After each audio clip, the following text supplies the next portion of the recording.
Hello, Jason Bates here, owner of Electrum Financial, located right here in beautiful Scottsdale, Arizona, where a mortgage is not a flip of the coin. If you like the lowest rates at the lowest cost, then allow me to put my 30 years of experience to work for you. You've got nothing to lose. Here is this week's mortgage market at a glance.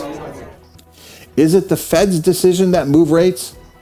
Or do market forces move rates, thus forcing the Fed to react? The answer is somewhat in between. If inflation and economic growth were always positive, low, and stable, the Fed would never lift a finger. But they're compelled to act when stability is threatened, which is, in some cases, self-inflicted. Some even make the argument as to why the Fed is needed, but that's for another video. Since March 2020, the Fed has acted quite a bit. They maintained rate-friendly policies for many years and then got quite unfriendly in early 2022. Unfriendly in this case refers to hiking the Fed funds rate and buying fewer bonds on the open market. The combined effect was one of the sharpest rate spikes in history. Now, after more than a year of unfriendliness and things beginning to break, the Fed is finally thinking about leveling off and seeing how things play out without too many more rate hikes. They've already just decreased the pace from 75 basis points per meeting to 25 basis points. This isn't a random decision on the part of the Fed. Personally, I wish they had paused back in October 2022, but what do I know? The slower pace comes in response to shifts in inflation data, as well as other signs that their unfriendly policies are having an effect on the economy. The latest sign is the banking drama that has been in the news this week. It began with Silicon Valley Bank last week, but spiraled into a bigger problem with the closure of Signature Bank. Many people have never heard of these institutions, but they now represent the second and third largest bank failures in U.S. history. Many people have heard of Credit Suisse. While the European institution has been on shaky ground for months, markets nonetheless reacted to news that it too could get swept up in the recent drama. The stock price plummeted almost all week, and other European banks moved lower as well. All of this contributed to yet another week with an obvious flight to safety in the market. In not so many words, this involves selling riskier assets like stocks to buy bonds and precious metals. When traders buy bonds, it creates higher demand, and with higher demand, it pushes interest rates lower, all other things being equal.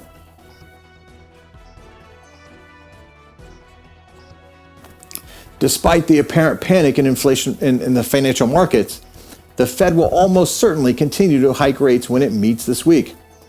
It will also almost certainly signal that additional rate hikes are possible, if not probable, and that they depend much more on the path of inflation than on a handful of mismanaged banks experiencing trouble coping with a tough rate environment. Again, it is a personal opinion that the Fed should pause the rate hikes and let the market breathe. If it's not apparent by now that the Fed has little control on inflation, then I'm not sure when it would be.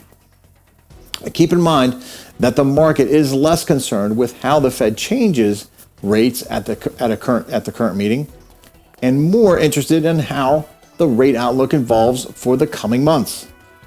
That outlook is driven by two things: the Fed's stance on the economy and the economy itself. We are definitely in uncharted territory.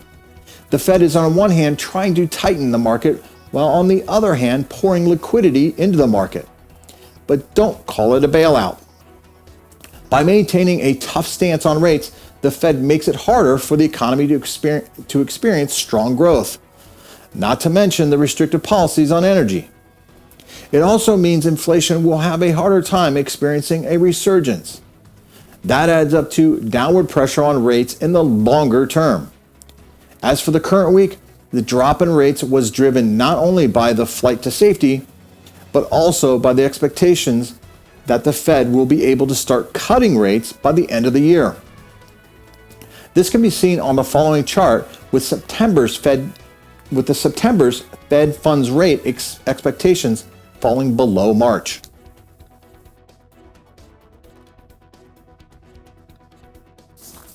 Now, unfortunately for the mortgage market, a classic flight to safety tends to benefit treasuries first and foremost, even though the 10-year treasury is often used as a benchmark for mortgage rate movement.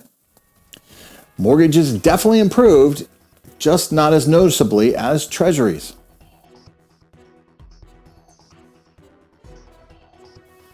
That's okay though. The most sustainable improvement in mortgage rates is the improvement that happens gradually.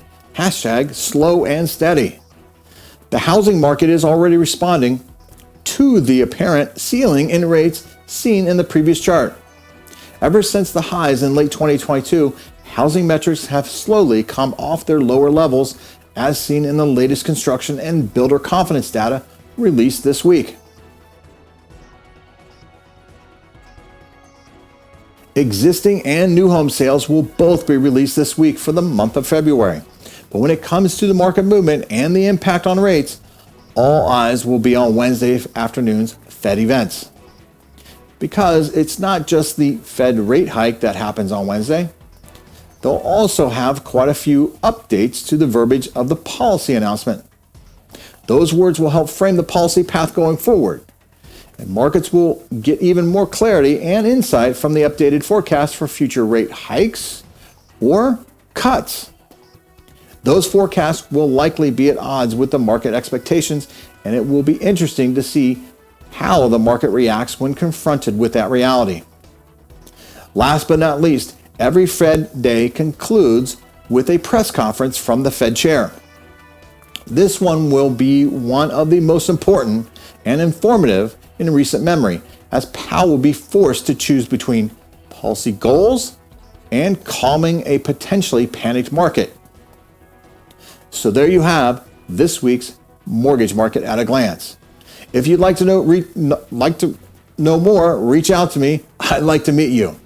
Thanks for watching, and if you're looking to purchase or refinance a home in Arizona, I'd like to be your broker of choice. Until next time, take care and stay safe.